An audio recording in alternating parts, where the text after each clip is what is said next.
ఒక్కొక్కరు బండి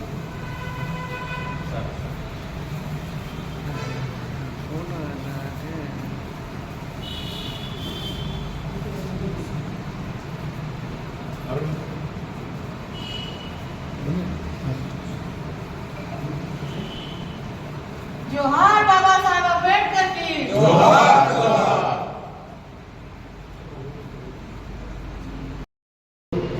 అంబేద్కర్ గారి వర్ధంతి సందర్భంగా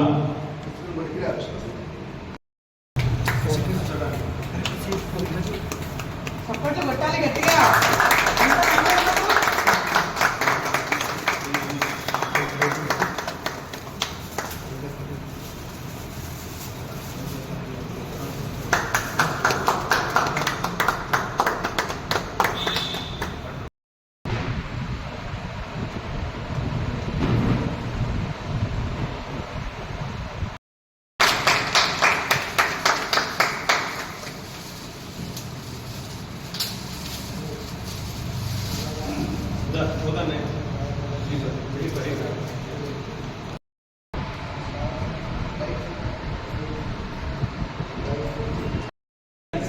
రమ్మన్నారు కానీ కుదరలేదు.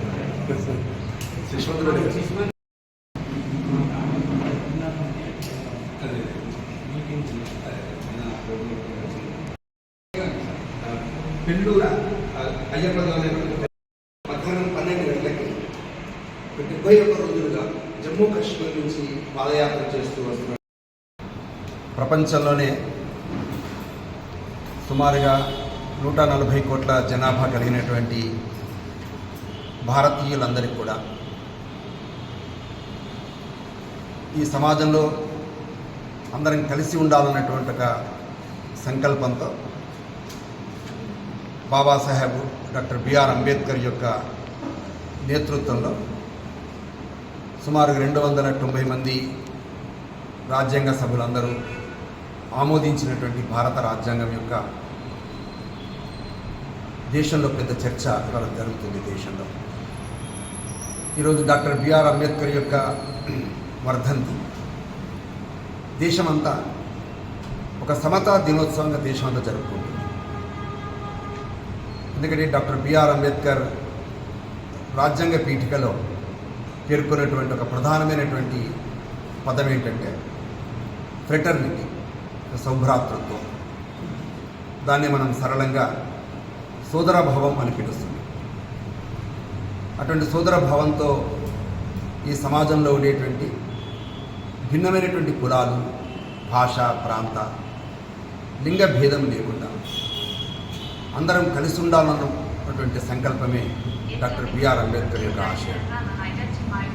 ఆ ఆశయాలకు అనుగుణంగా ఈ రోజున దేశమంతా సామాజిక సమరసత వేదిక, అలాగే ఈ రోజున మనం ఈ మండపంలో అయితే కార్యక్రమం చేస్తున్నాం. అట్లాంటి బీసీ సంఘ అధ్యక్షులు, అలాగే కార్యదర్శి, మిగతా సభ్యులు అందరం కలిసి ఈ రోజున భారత రాజ్యాంగ విశేషతలు అనేటువంటి పుస్తకాన్ని ఈరోజు మనం విడుదల చేస్తున్నాం. భారత రాజ్యాంగం ఏ విధంగానైతే మన దేశానికి ఉందో ప్రపంచంలో బర్మాకు ఉంది, బంగ్లాదేశ్కు ఉంది, పాకిస్తాన్కు ఉంది. కానీ వాళ్ళెవరు కూడా భారత రాజ్యాంగాన్ని అనుసరించే స్థితి అక్కడ లేదు. నిరంకుశత్వం కారణంగా, మిలిటరీ పాలన కారణంగా కేవలం పేరుకు మాత్రమే రాజ్యాంగాలు ఉన్నాయి. కానీ మన విశాల భారతదేశంలో గత 75 సంవత్సరాల నుంచి మనం ఏ రాజ్యాంగాన్ని అయితే మనం సమర్పించుకొని రూపొందించుకున్నామో దానికి అనుగుణంగా పరిపాలన చేస్తున్నటువంటి, దానికి అనుగుణంగా నడుచుకుంటున్నటువంటి ఏదైనా సమాజం ఉంటే అది మన భారతీయ సమాజం ఒకటి.